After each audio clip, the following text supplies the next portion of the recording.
Hello students, सभी को नमस्कार। जय हिंद, वंदे मातरम। दोस्तों, पूरे जोश के साथ, पूरे जुनून के साथ तैयार हो जाइए। पेन कॉपी साथ में रखिए और इन 50 प्रश्नों को नोट करिएगा, क्योंकि दोस्तों आज की वीडियो में जो आपको 50 प्रश्न मिलेंगे बहुत दमदार, बहुत धमाकेदार साबित होने वाले हैं और आपकी किसी भी एग्जाम के लिए बहुत ही कारगर सिद्ध होंगे। इसलिए साथियों, वीडियो को बिल्कुल ध्यान से देखना। और जरूरी सूचना आपके लिए यह है कि आपसे पूरी वीडियो के दौरान 5 नहीं बल्कि आज हम आपसे 4 प्रश्न पूछेंगे। कितने साथियों? 4 प्रश्न पूछेंगे और जिनका सही जवाब आपको कमेंट सेक्शन में देना है। सही जवाब देने वाले टॉप 10 साथियों, टॉप 10 विजेताओं का नाम आने वाले किसी भी वीडियो में घोषित किया जा सकता है। ज़्यादा जानकारी लिए आप वीडियो के डिस्क्रिप्शन बॉक्स में पढ़ सकते हैं। इसलिए साथियों, आने वाले सभी वीडियोज़ को ध्यानपूर्वक देखिएगा, क्या पता अगले विजेता आप हों। सभी विजेताओं से संपर्क करके उनके इनाम की राशि उनके पते पर भेज दी जाएगी। और मेरे प्यारे दोस्तों, ऐसा करने का हमारा उद्देश्य सिर्फ इतना है कि सभी छात्र छात्राओं को मोटिवेशन प्रदान करके उनके हौसलों को बुलंद कर दिया जाए, और इतना बुलंद कर दिया जाए कि ताकि उन्हें और बेहतर करने की प्रेरणा मिलती रहे और वे अपने गांव का, अपने माँ बाप का नाम नई ऊंचाइयों पर पहुंचाएं, नए शिखर पर पहुंचाएं और अपने हौसलों को बुलंद रखें।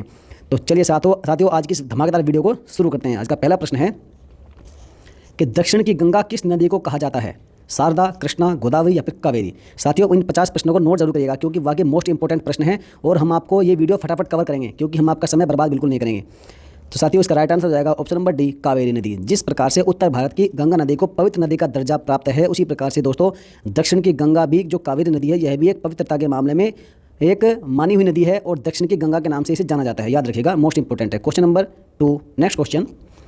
डॉल्फिन मैन ऑफ इंडिया किसे कहा जाता है?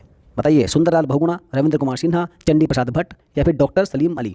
साथियों, इसका राइट आंसर हो जाएगा option number B, Ravindra Kumar Sinha को ही डॉल्फिन मैन ऑफ इंडिया कहते हैं। साथियों, ये एक जीव विज्ञानी और पर्यावरणविद थे जो कि पद्मश्री अवार्ड से भी सम्मानित किए जा चुके हैं। याद रखिएगा। नेक्स्ट क्वेश्चन की ओर बढ़ते हैं। क्वेश्चन नंबर 3, भारत का प्रथम राष्ट्रीय उद्यान निम्न में से कौन सा था? Bandipur, South Button, Jim Corbett, Hemis? इसका right answer option number C, Jim Corbett राष्ट्रीय उद्यान भारत का प्रथम राष्ट्रीय उद्यान था। और दोस्तों, आपको अलग से कमेंट में ये बताना होगा कि जिम कॉर्बेट राष्ट्रीय उद्यान वर्तमान में भारत के किस राज्य में स्थित है। चलिए नेक्स्ट क्वेश्चन की ओर बढ़ते हैं। अगला प्रश्न है कि जिम कॉर्बेट राष्ट्रीय उद्यान का पुराना नाम क्या था? मोस्ट इंपोर्टेंट, दुधवा, वेदांतगल, नल सरोवर अभ्यारण्य या फिर हैली नेशनल पार्क? साथियों, option number D, Hailey national park is the right answer. Jim Corbett राष्ट्रीय उद्यान का पुराना नाम था हैली नेशनल पार्क। कई बार प्रश्न में पूछा जाता है, जिम कॉर्बेट ना देकर हैली नेशनल पार्क दे दिया जाता है, तो इसलिए साथियों बिल्कुल भी आप भटकिए मत। इसका right answer Hailey national park ही जिम कॉर्बेट राष्ट्रीय उद्यान का पुराना नाम है। चलिए नेक्स्ट क्वेश्चन की ओर बढ़ते हैं। क्वेश्चन नंबर 5, सत्यार्थ प्रकाश नामक पुस्तक किसके द्वारा लिखी गई थी? स्वामी दयानंद सरस्वती, स्वामी विवेकानंद, बरिंद्र कुमार घोष, आचार्य बालकृष्ण? इसका राइट आंसर हो जाएगा ऑप्शन नंबर ए, Swami Dayanand Saraswati. Next question, question number 6, देश में पहली बार दूरदर्शन से रंगीन कार्यक्रमों का प्रसारण कब किया गया था? मोस्ट इंपोर्टेंट साथियों, इसका राइट आंसर हो जाएगा ऑप्शन नंबर ए, 25 अप्रैल 1982 को ही देश में अर्थात भारत में पहली बार दूरदर्शन से रंगीन कार्यक्रमों का प्रसारण हुआ था।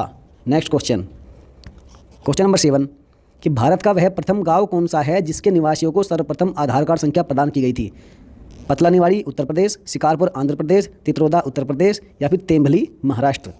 साथियों, इसका राइट आंसर हो जाएगा, और यदि आप ऑप्शन नंबर सी सोच रहे हैं तो बिल्कुल गलत है, क्योंकि दोस्तों इसका राइट आंसर है ऑप्शन नंबर डी, तेंभली महाराष्ट्र। चलिए नेक्स्ट क्वेश्चन की ओर बढ़ते हैं। क्वेश्चन नंबर 8 है कि भारत का सबसे बड़ा चिड़ियाघर कौन सा है? Most important, Vrindavan garden Mysore, zoological garden Kolkata, Lodhi garden Delhi या फिर निशांत गार्डन श्रीनगर? आप सभी जानते होंगे, यदि आपने थोड़ा भी जनरल नॉलेज पढ़ी होगी तो आप इसका राइट आंसर जरूर बताएंगे। तो साथियों, इसका राइट आंसर है option number B, zoological garden, जो कि कोलकाता में स्थित है। यह भारत का सबसे बड़ा चिड़ियाघर है। नेक्स्ट क्वेश्चन की ओर बढ़ते हैं। क्वेश्चन नंबर 9 है, केंद्रीय आलू अनुसंधान संस्थान कहाँ स्थित है? हैदराबाद, शिमला, दिल्ली, नैनीताल? यदि आपने आलू शिमला खाया होगा तो आप इसका आंसर जरूर दे देंगे। तो साथियों, इसका राइट आंसर है ऑप्शन नंबर बी, शिमला। और शिमला से आपको याद रह जाएगा, आप जिंदगी में कभी नहीं भूलेंगे कि आलू के साथ अधिकतर हम शिमला बनाते हैं, या फिर जब शिमला बनती है तो शिमला के साथ आलू जरूर डाला जाता है। तो इसलिए आलू शिमला की सब्जी आपने खाई होगी, इसलिए याद रखिएगा कि आलू अनुसंधान केंद्र स्थित है शिमला में। नेक्स्ट क्वेश्चन, क्वेश्चन नंबर 10 है कि हवा महल निम्न में से किस शहर में स्थित है? बीकानेर, जोधपुर, चेन्नई या फिर Jaipur? Very simple question, option number D, Jaipur में ही हवा महल स्थित है। नेक्स्ट क्वेश्चन की ओर बढ़ते हैं। क्वेश्चन नंबर 11 है कि कलम का सिपाही किस भारतीय कवि को कहा जाता है? मोस्ट इंपोर्टेंट साथियों, चेतन भगत, मैथिली शरण गुप्त, मुंशी प्रेमचंद या फिर सुमित्रा नंदन पंत? तो ये थे हमारे प्यारे मुंशी प्रेमचंद जी, जिनकी कविताएं, जिनके उपन्यास आपने बहुत पढ़े होंगे। तो कलम का सिपाही मुंशी प्रेमचंद को ही कहा जाता था। नेक्स्ट क्वेश्चन की ओर बढ़ते हैं।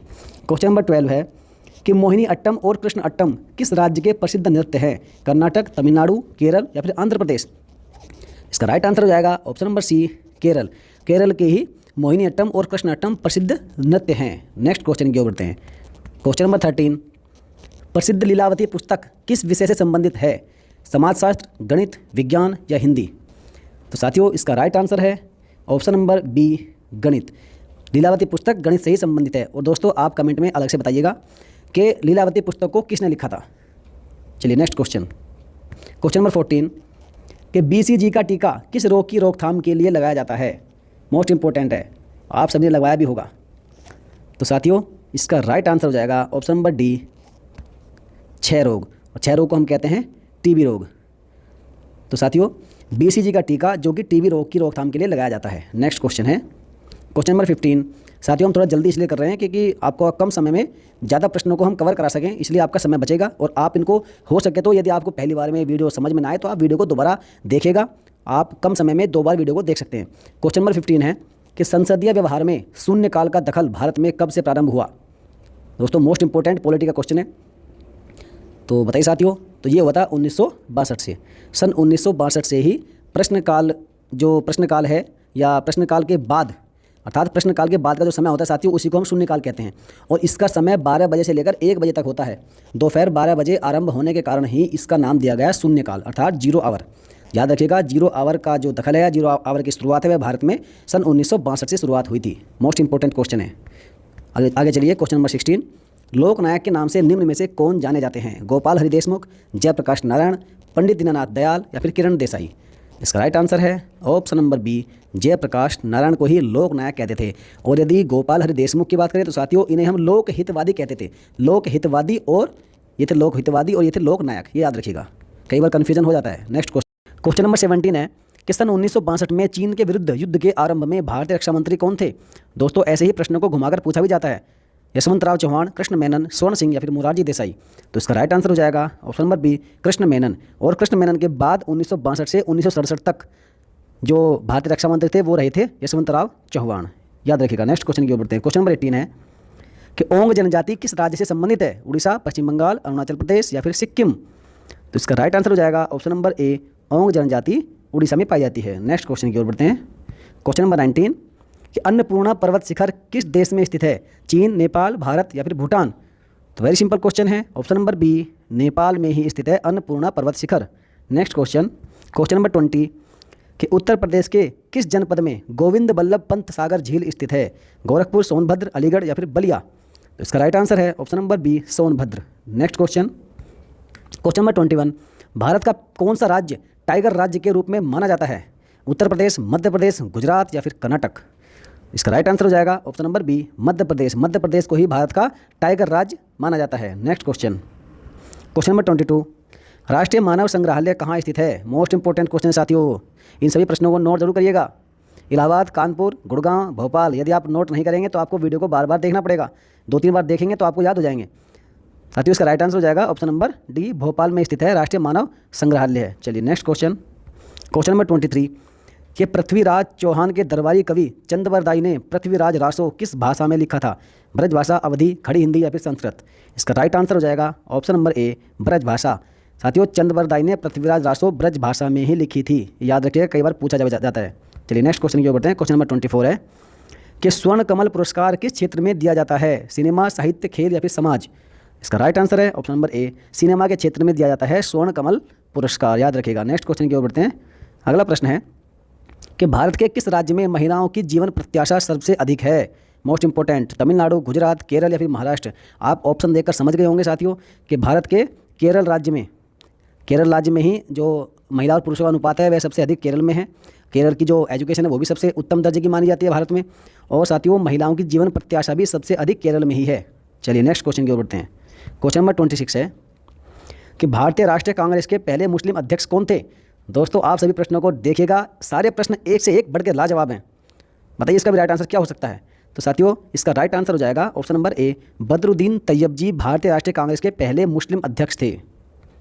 चलिए नेक्स्ट क्वेश्चन नंबर 27 कि उत्तेजित भीड़ को तितर बितर करने में पुलिस द्वारा प्रयोग की जाने वाली आंसू गैस क्या होती है? Carbon dioxide, ammonia, ammonium sulphate या फिर नाइट्रेट?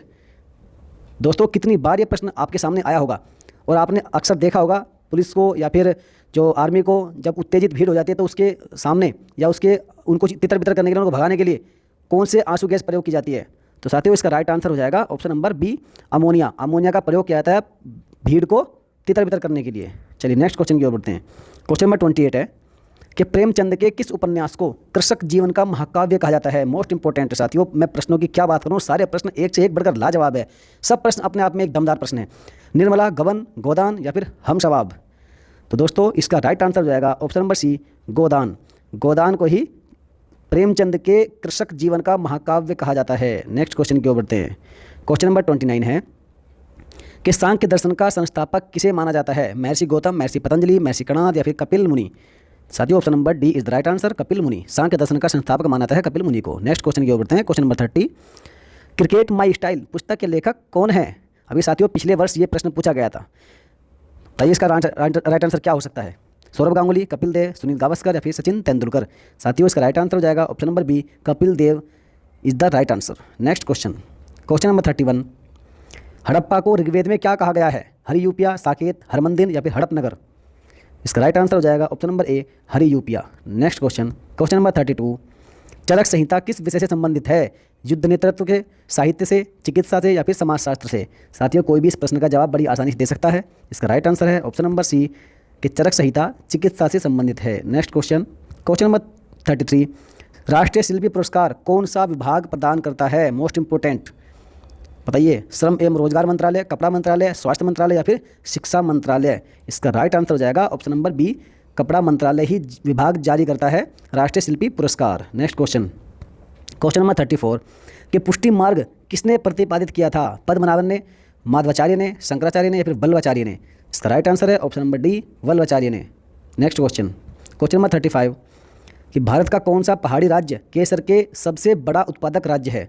भारत का कौन सा पहाड़ी राज्य केसर का सबसे बड़ा उत्पादक राज्य है? हिमाचल, उत्तराखंड, जम्मू कश्मीर, अरुणाचल प्रदेश?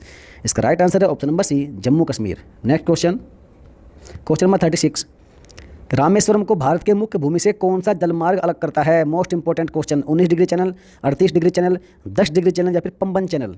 इसका राइट आंसर हो जाएगा option number D, Pamban channel is the right answer. Rameswaram को भारत की मुख्य भूमि से अलग करता है पंबन चैनल, याद रखिएगा। नेक्स्ट क्वेश्चन, क्वेश्चन नंबर 37 कि नासिक किस नदी के किनारे स्थित है? वेरी सिंपल क्वेश्चन, आप सभी जानते होंगे। इसका right answer option number D, Godavari. चलिए नेक्स्ट क्वेश्चन की ओर बढ़ते हैं। क्वेश्चन नंबर 38, एवरेस्ट की चोटी पर 2 बार, साथियों एक नहीं 2 बार पहुंचने वाली विश्व की प्रथम महिला शेरनी कौन थी? जापान, रूस, भारत या फिर नेपाल? तो साथियों बताइए और गर्व कीजिए इस प्रश्न पर कि एवरेस्ट की चोटी पर 2 बार पहुंचने वाले विश्व की, भारत की नहीं विश्व की प्रथम महिला थी भारत की। और साथियों वह कौन थी? वह थी संतोष यादव। ये याद रखिएगा साथियों, संतोष यादव थी जो एवरेस्ट पर चोटी पर पहुंचने वाली विश्व की पहली महिला थी जो कि 2 बार पहुंची थी। चलिए next question, question number 39, Losoong उत्सव किस राज्य में मनाया जाता है? मणिपुर, नागालैंड, सिक्किम या फिर असम? तो इसका राइट आंसर हो जाएगा ऑप्शन नंबर सी, लोसांग उत्सव सिक्किम में मनाया जाता है। नेक्स्ट क्वेश्चन, क्वेश्चन नंबर 40, प्रसिद्ध उर्दू शायर मिर्जा गालिब का मूल स्थान क्या था? भोपाल, आगरा, कानपुर या फिर लखनऊ? तो इसका राइट आंसर हो जाएगा option number B, Agra. Next question, question number 41 कि शिवाजी के धार्मिक गुरु कौन थे? गुरु मल्लिकार्जुन, समर्थ गुरु रामदास, श्री तुंगध्वज महाराज या फिर गुरु महेश आचार्य? तो इसका राइट आंसर हो जाएगा ऑप्शन नंबर बी, समर्थ गुरु रामदास ही शिवाजी के धर्म गुरु थे। नेक्स्ट क्वेश्चन, क्वेश्चन नंबर 42, कोयल किस राज्य का राजकीय पक्षी है? बताइए साथियों, मोस्ट इंपॉर्टेंट प्रश्न है। हिमाचल प्रदेश, छत्तीसगढ़, झारखंड या फिर पश्चिम बंगाल? इसका राइट आंसर हो जाएगा option number C, Jharkhand. Jharkhand का ही राजकीय पक्षी है कोयल। Next question, question number 43, Bharat की प्रथम अभिनेत्री जो राज्यसभा के लिए नामांकित की गई थी कौन थी? वेरी वेरी मोस्ट इंपॉर्टेंट प्रश्न है। जयललिता, जयप्रदा, हेमा मालिनी या फिर नरगिस दत्त?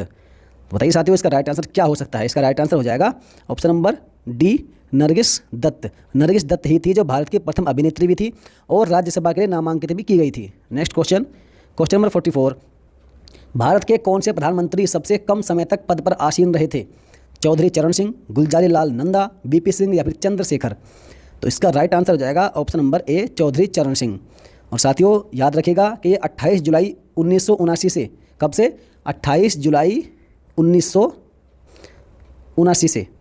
और ये कब तक रहे थे? 14 जनवरी 1980 तक ये भारत के प्रधानमंत्री थे जो कि सबसे कम समय तक अपने पद पर आसीन रहे थे, याद रखिएगा। Next question, question number 44, Bharat के प्रथम राष्ट्रपति जिनकी मृत्यु पद पर रहते हुए हो गई थी। साथियों मोस्ट इंपॉर्टेंट प्रश्न है ये भी, आपको सभी प्रश्न लाजवाब लगे होंगे।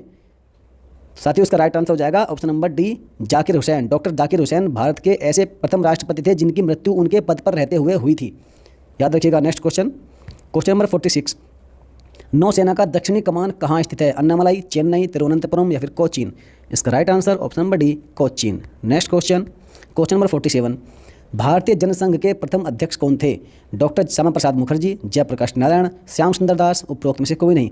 अक्सर ये प्रश्न चर्चाओं में बना रहता है, इसलिए आप सभी इसके बारे में अच्छी तरह जानते होंगे। तो साथियों इसका राइट आंसर है option number A, doctor Shyama Prasad Mukherjee. Next question, question number 48, Bankim Chandra Chatterjee ने अपने विख्यात उपन्यास आनंद मठ में किस विद्रोह का वर्णन किया है?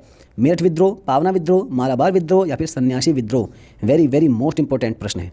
इसका राइट आंसर हो जाएगा ऑप्शन नंबर डी, सन्यासी विद्रोह। चलिए next question, question number 49, Pakistan का विचार सर्वप्रथम किसने सुझाया था? सरदार पटेल, मोहम्मद अली जिन्ना, मोहम्मद इकबाल या फिर महात्मा गांधी? तो इसका राइट आंसर है, नापाक इरादों वाले पाकिस्तान का विचार सबसे पहले सुझाया था मोहम्मद इकबाल ने, इसलिए option number C right answer हो जाएगा। चलिए नेक्स्ट क्वेश्चन, और 50वां प्रश्न है कि भारत के पहले रक्षा मंत्री कौन थे? वेरी सिंपल क्वेश्चन है, स्वर्ण सिंह, कैलाशनाथ, कृष्ण मेनन या फिर सरदार बलदेव सिंह? तो साथियों इसका राइट आंसर हो जाएगा ऑप्शन नंबर डी, सरदार बलदेव सिंह थे जो कि भारत के पहले रक्षा मंत्री थे। चलिए नेक्स्ट साथियों, अब आते हैं आपके सामने चारों क्विज जो हमने पहले बात की थी, और इन चारों का आपको कमेंट सेक्शन में जवाब देना है। और दोस्तों याद रखिएगा, मैं गारंटी के साथ कह रहा हूँ, आप नोट कर लीजिएगा, मेरी आवाज़ को रिकॉर्ड कर लीजिएगा कि साथियों इन चारों क्विजों में से जो भी सही जवाब कमेंट सेक्शन में देगा उन सभी का नाम हम विजेताओं की श्रेणी में लाने का पूरा प्रयास करेंगे। और साथियों जो भी लकी विनर होगा, कहने का मतलब है कि हम वीडियो के जो कमेंट बॉक्स है उसको हर 3 महीने में रिवाइज किया करेंगे, हर 3 महीने में रिव्यू करेंगे और ये चेक करेंगे कि हर 3 महीने में कितने विजेताओं का नाम, अर्थात टॉप 10 विजेताओं का नाम सबसे टॉप में है या सबसे उनका जो लकी विनर्स हैं उनमें उनका नाम शामिल है। तो साथियों लकी ड्रॉ के माध्यम से विजेताओं का चयन किया जाएगा और आप कोशिश करिएगा इन सभी का सही जवाब आप कमेंट सेक्शन में दीजिएगा, और यदि आप पूरे डिटेल के साथ में देते हैं तो और भी बेहतर होगा। तो आज का पहला क्विज है, क्षेत्रफल की दृष्टि से भारत संसार का कौन सा सबसे बड़ा देश है? 5वां, 7वां, 8वां या फिर 6ठा? Next question, quiz number 2, Sharda act किस विषय से संबंधित है? बाल श्रम, सती प्रथा, दहेज प्रथा या बाल विवाह? Next question, quiz number 3, Gayatri मंत्र की रचना किसने की थी? साथियों इतने भी कठिन प्रश्न नहीं है जिनका आप जवाब नहीं दे सकते।